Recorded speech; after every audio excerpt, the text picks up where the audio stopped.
morning and welcome to Washington Post Live. I'm David J. Lynch, Global Economics Correspondent here at the Post. Today I'm joined by British Airways CEO Sean Doyle for a discussion about the global airline industry and the state of air travel. Sean, welcome to Washington Post Live. David, thank you for having me on the program today. It's a pleasure. Well, we're delighted to have you with us. Earlier this month, you unveiled a $9 billion transformation of your airline. What was the impetus for this? Was this a response to customer satisfaction concerns? And where should customers expect to see the biggest impact? David, I think it's underpinned by our vision of where we want to take the airline in the next 3 years. And I think it's a very important vision because British Airways has had a purpose for the last 105 years of connecting Britain with the world and the world with Britain. But we want to kind of make sure that we fulfill that purpose in a number of ways. One, we want to build out the best network for travellers to and from the UK. So a chunk of our investment program is about getting new planes in so we can continue to expand the destinations that we serve directly. You know, examples include Cincinnati here in the US that we opened up last year, which is our 26th city here in the US. I think secondly, we want to do it in a style which resonates with passengers. So we at British Airways, I think the brand has very strong equity, but investing in onboard products and experiences is very important. So things like New Club World, Suite World Traveller Plus, in-flight entertainment systems. Sean, I apologize for interrupting. We're having some technical trouble, no doubt, on the American side of things here. Could you just repeat a bit of your last answer there about what you were hoping to do? Oh, sorry, David. Is that working? Can you hear me? You're coming through loud and clear now. Okay, apologies. Well, I think we have a very clear vision for the airline, and our purpose has always been to connect Britain with the world and the world with Britain. So of the $9 billion that we're spending, a significant portion of it is taking delivery of new aircraft, and those aircraft are equipped with the latest product, but they're also a lot more sustainable in terms of emissions. We're also transforming the customer experience on board by investing in things like a New Club World suite, new in-flight entertainment, better catering, and improved lounges. But what's very exciting is the investment in technology. So about $900 million of our program is about equipping all of our IT infrastructure, making sure we're embracing artificial intelligence, but also making sure that we are enabling a digital experience which is future-proofed. Great. Well, the AI part of this is interesting. Artificial intelligence in general has become the hot topic across business and consumer conversations lately. Tell me a little bit about the challenge of adopting that, how you manage through this, where you think artificial intelligence can have the biggest impact on your operations, and how quickly. I think there's a number of kind of foundational areas that you have to put in. First of all, we are moving all of our applications, about 700 of them, to the cloud environment. And I think that gives us access to much better computing power and resilience. I think secondly, you do have to structure all of your data in a way that it can be exploited by artificial intelligence. So making sure that you have all of the data coming out of those applications in a way that is accessible and exploitable is very important. And I think that is something that we're investing heavily in. But the kind of areas we can see artificial intelligence really make an impact on are, one, speeding up operational decisions. So when we have, the propensity to incur delays, or we have disruption or weather events, the speed at which we can use machine learning to rejig our network, to reschedule all of our resources and planes is light years ahead of what we can do today. I think secondly, it can have a very positive impact on both the airport and the engagement center experience. So being able to serve up all of the right answers in relation to policies, rebooking, rescheduling in front of a customer, again, I think we can improve the tools our colleagues have to look after our customers in a way which is transformational. And I think thirdly, we're looking at the ability to look forward and have much more predictive capability. One example would be the way we now have all of our maintenance records in an electronic format. We're able to look at performance trends in terms of the performance of an aircraft and probably predict an event that might lead to an aircraft being grounded before it happens and make an intervention. So the applications in an airline of technology and artificial intelligence are very exciting, and I feel like we're just tipping the iceberg. And how about the risks involved in adopting AI? Are you worried about the tendency for some of these systems to quote unquote hallucinate, to provide answers, to make up answers when they don't necessarily have them in hand? How is that something you address in a safety conscious industry like airlines? I think it's very critical, but what I would say is you need to run in parallel, and I think you need to cross-reference statistically significant outcomes that a simulation from technology will use versus the way you would have made that decision as a human being. So I think that parallel running is very important. I think also making sure that you're very, very, sure of kind of the resilience of the estate before you put it into a live operation is critical. But I do think airlines are very good at this. We use technology in a realm of different areas. We've been early adopters of network technology for decades. And I do think that we have a very safety compliance focused culture at the heart of the way we run our businesses. And finally, on this topic, how about the net effect on your workforce? 5 or 10 years from now, is AI likely to have a net negative effect on the number of people you need, or no? I think if you look at traveling and aviation, we're still a very physical infrastructure business. You need people to load planes, you need people to fly planes, you will need cabin crew. I also think the ability to repurpose our workforce is very exciting because there are many things that we don't necessarily do today, maybe that we could. So I think AI is going to be an enabler of much more value add from our workforce. I wouldn't necessarily conclude that it's going to be a lever of a significant reduction. It may be that we're able to expand our airline more efficiently as well using technology and AI. And now, how about the customer side of this transformation? I used to be a frequent customer of your airline back in the day when I lived in London. This was almost pre-website and certainly pre-app days. That's how long ago it was. But my understanding is the customer is going to get more control of his or her experience in this regard. Walk me through a little bit what differences I would see as a passenger. I think what we have an ambition to become a leading, I suppose, how would I call it, travel technology company. I want British Airways to be the leading provider of digital enablement to customers. Now, first of all, I think what we want to have is all of your history of what you've searched for, your loyalty status, the kind of things that we have insight into that you need when you're traveling, and make sure that we serve, I think, those solutions up to you in a very simple and efficient way.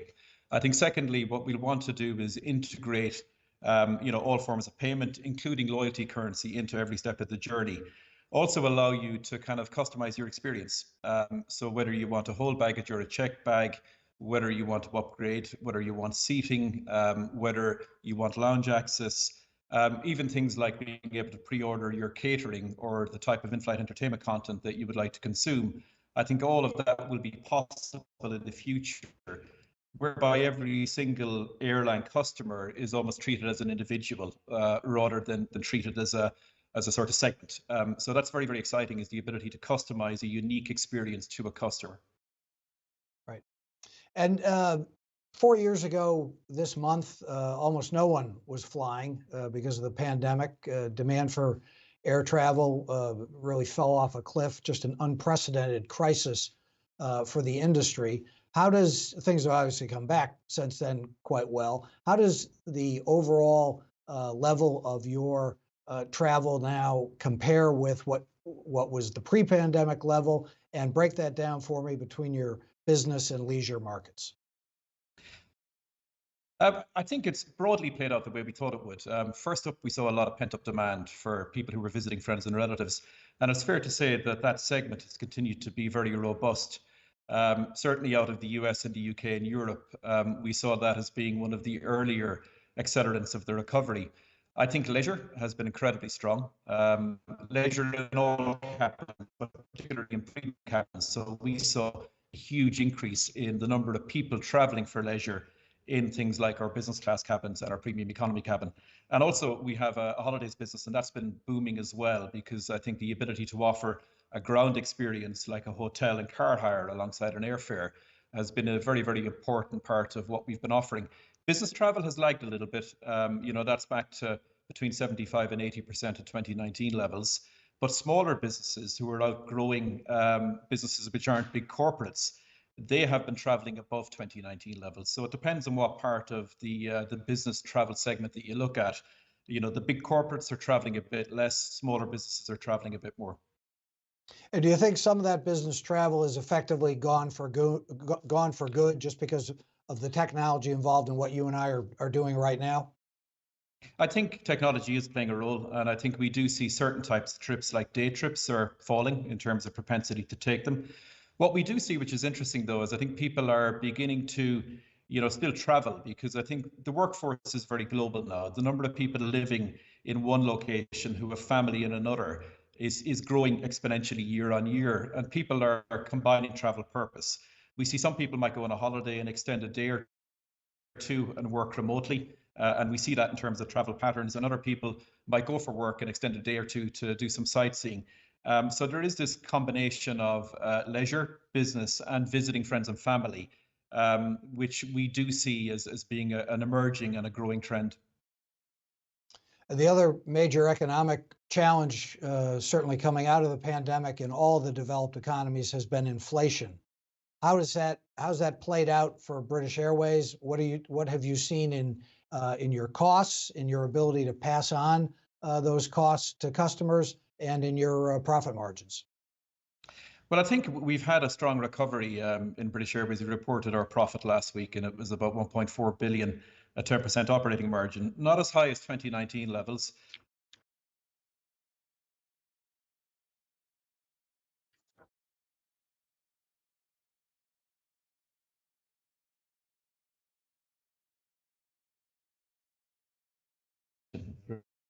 Well, folks, it appears we've David, had another bout of technical problems on this end, but we're working to restore it. I see Sean on my screen, so yeah. I'm hoping he can hear me. Can you? I'm back on the screen, David. So hopefully we're reconnected. Yes, I think we are. I Okay. apologize for the troubles. I'm sure they're on this side of the water. No worries. I think maybe it reinforces the need that we should travel to see each other more often. Well, I would be happy to do this in person. I have a long list of Yeah, London indeed. pubs that we could do this in. But you were talking about Yeah. inflation. I was talking about inflation. I think the industry has always had to grapple with inflationary pressures, you know, whether it's the oil price or things in the supply chain we grapple with. I think our challenge is to make sure that we keep on becoming efficient so we can continue to offer value for money. You know, some of the inflation is passed on through airfares, but I don't think it is over the last 30 years the case that it's all passed through. And airlines then have to work on using technology, buying more efficient planes to make sure that we still offer competitive fares. And I think that's something you will see across our group of airlines, and that we try to keep unit costs below inflation. We also try and then make sure that we're very competitive against all of the airlines that we have to compete with globally. So I think within that sort of ecosystem, we've done very well, both as IAG and British Airways, to recover sustainable that allow us to reinvest in the business.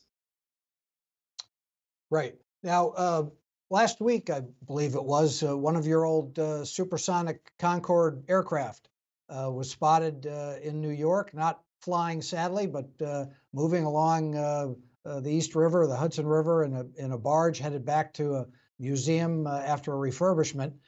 We have a question from a member of our audience, Melissa Ellis in Kansas, who asks, do you envision the use of supersonic jets being adopted as the standard for air travel in the next decade? And I would just add, if not the standard, do you think supersonic travel has any prospect of a comeback at all in the near future? I think you never. I was watching some in-flight entertainment historic reels on the way out on British Airways, and we were talking about the evolution of the jet age, where we went into World War II with propellers and came out with jets. So in about 6 years, we had transformation. We're watching, you know, the evolution of the technology closely. I think supersonic travel will have a couple of hurdles to overcome. One will be sustainability and the carbon footprint that it leaves. And I think if you're using current technology, the carbon footprint is a massive hurdle to really overcome if you were to invest in this technology. I think second will be infrastructure and the size of aircraft and whether they match the economics of meeting what continues to be growing global demand. So I think, if you can sort of overcome both of those hurdles and the technology, gets to a place where it addresses those issues, it's something that I think airlines would be very interested in. Sean, I have to apologize again. We're having such trouble on this end. I think we're going to have to take a pause to try and get some technical issues sorted out here. I would just ask members of the audience to bear with us. Our crack team here at Washington Post headquarters is down in the basement, no doubt, unplugging and replugging things in. And in a matter of a moment or two, I'm sure we'll have this straightened out. Thank you, David. Please stand by.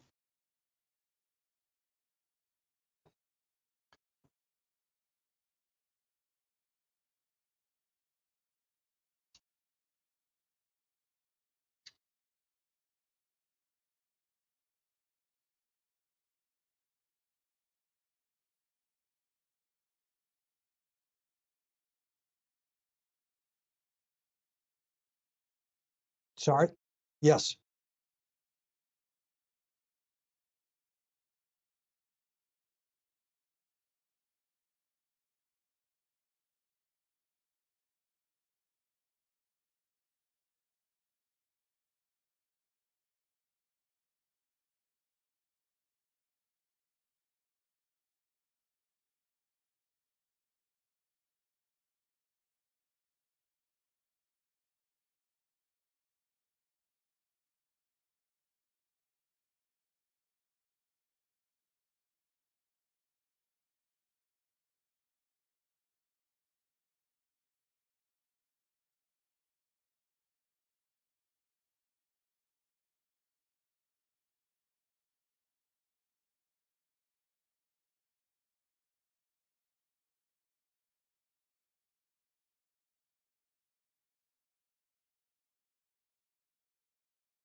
Good morning again. We're back with fingers firmly crossed and our technical problems sorted out. We're going to be joined again by British Airways CEO Sean Doyle. Sean, let me ask you about something that's on everyone's mind, I think, particularly here in the United States, which is the situation with Boeing. Been a number of safety issues, panels falling off aircraft in mid-flight, tires exploding on takeoff. It has not been a good few weeks for the United States, the largest maker of commercial aircraft.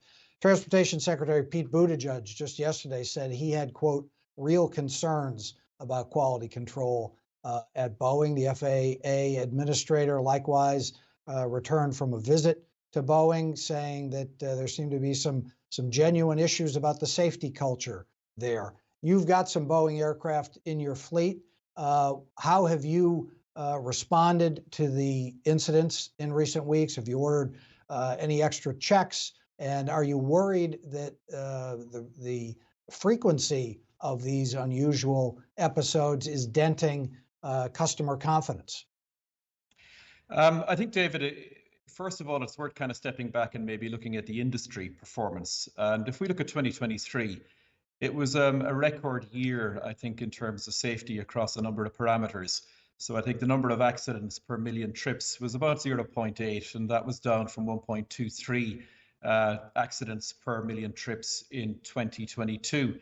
So I think when you look at a macro level, and these are IATA stats, I think the industry continues to improve its safety performance. Now, at the heart of improving safety performance, I think, are a number of cultural norms. One is always striving to get better and not being complacent. Two, I think, is a culture of, a just culture of disclosure and sharing learnings and making sure that everybody in the ecosystem, whether it's the manufacturers, the airlines, or people, are very engaged in having conversations about ways to improve safety. And I think three is learning from mistakes in the past. Now, everything we see Boeing strive to do is to really get back on track quickly. And we think it's very important for the industry that they succeed in that endeavor. But we're working closely with both Airbus and Boeing on every learning that we can learn from things that they're focusing on, and we adopt them into our processes as a routine. But as things stand at the moment, you're a customer of these companies. Are you, fully confident that the products that you're buying from Boeing are being produced in an appropriately focused culture on aircraft safety? But I think we've got Boeing and Airbus aircraft, and we're happy with the performance of those aircraft.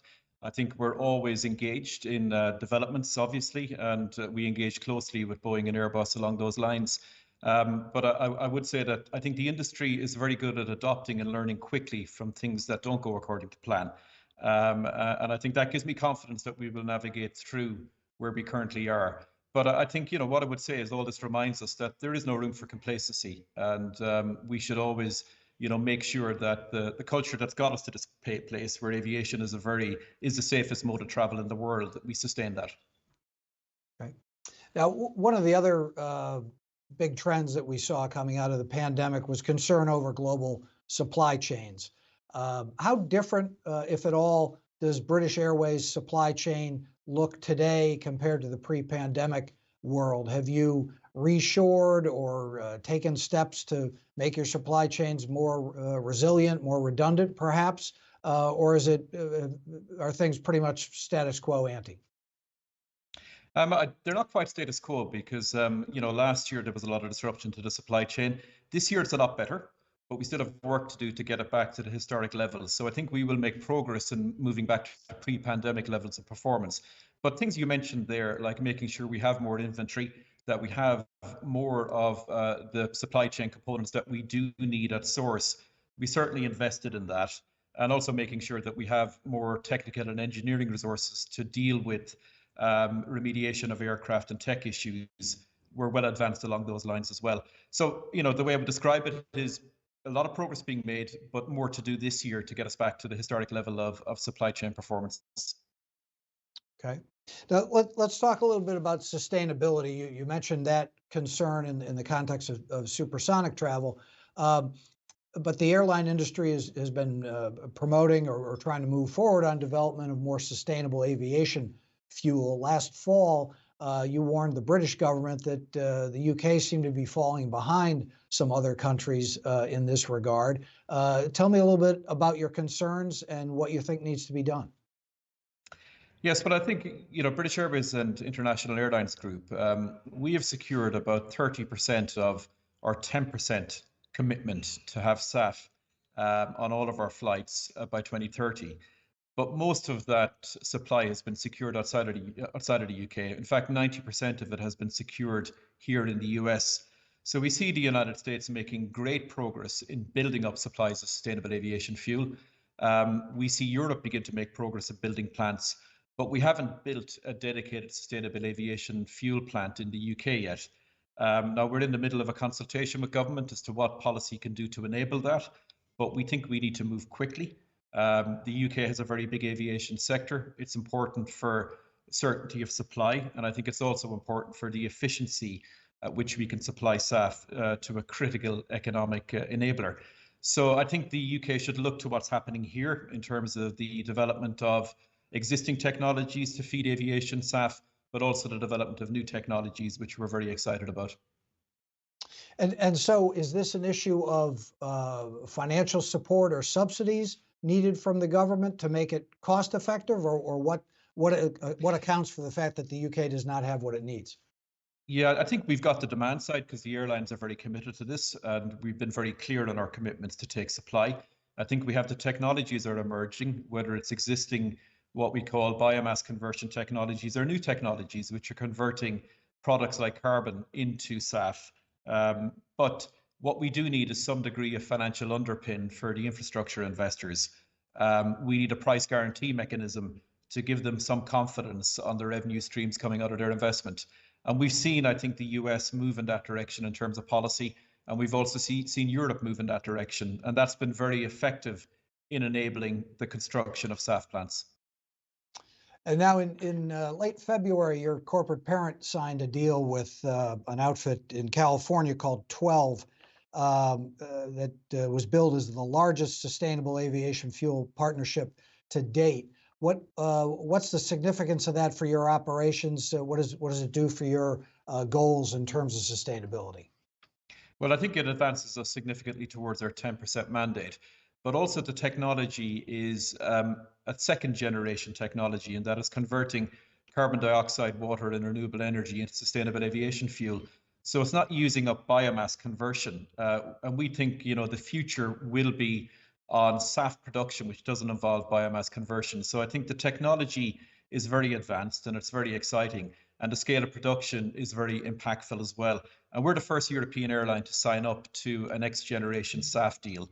So again, we feel that this partnership is pioneering in a European aviation context. And realistically, though, given the inherent nature of air travel, what's doable in, say, the short term, 5 years, 10 years? What percentage of the industry's or what percentage of British Airways fuel needs ultimately could be met by greener technology? I think if we look at three components to this, one is what we can do right now. So, ordering new planes, which are a lot more efficient than older planes, is very exciting. And British Airways retired 34 747s in the pandemic. We're replacing those aircraft with 787s and A350s, which are anywhere from 30 to 40% more fuel efficient and hence 30 to 40% more carbon efficient. Secondly, sustainable aviation fuel. We think 10% by 2030 is realizable. We also think that could make up maybe 40 to 50% of all the fuel we put in planes by 2050. Now, I think if we look longer term, we are also investing in the development of new forms of propulsion. And British Airways has taken a stake in a company called Zero Avia. Zero Avia is trialing hydrogen propulsion. And we think the development of both hydrogen and battery technology, certainly for short-haul aircraft, will become very feasible when we look into the mid-2030s and beyond.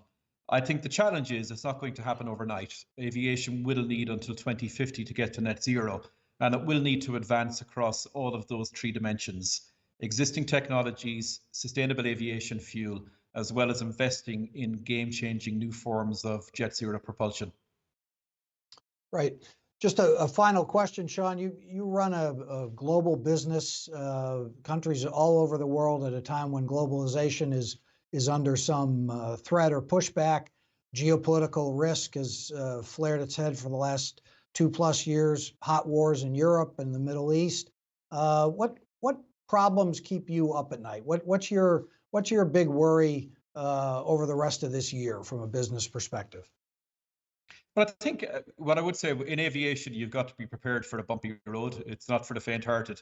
So not much keeps me up at night. We fly to 200 cities in about 85 countries. So we're used to, I suppose, the things that hit you from a geopolitical perspective. What I think we need to make sure as we move into a new phase of sustainable aviation is that globally we have a competitive playing field. So I think policy which works for the international system is very important, whether that's SAF supply, the way we regulate, emissions trading credits, all of the kind of incentives we need to create to build a sustainable future for aviation. It's very important that they are, I suppose, equitable on a global basis. And that would be one of the big macro challenges I think the industry faces as we look into the next 10 or 15 years. Interesting. Well, unfortunately, we are now just about out of time. I want to thank Sean Doyle for joining us today for an interesting conversation. Thanks to all of you at home for bearing with us in our technical problems, and I hope you enjoyed today's show. I want to encourage anyone who did enjoy the program and enjoys the kind of conversations we bring you here on Washington Post Live to sign up for a subscription to the Washington Post. To get a free trial, you can go to the following URL. It's wapo.st/live. I'm going to read that again because it's a bit of a mouthful. wapo.st/live for your free trial of the Washington Post, where you can read stories by myself and my talented colleagues here at the newspaper. So thanks again for joining us. Tune in again soon.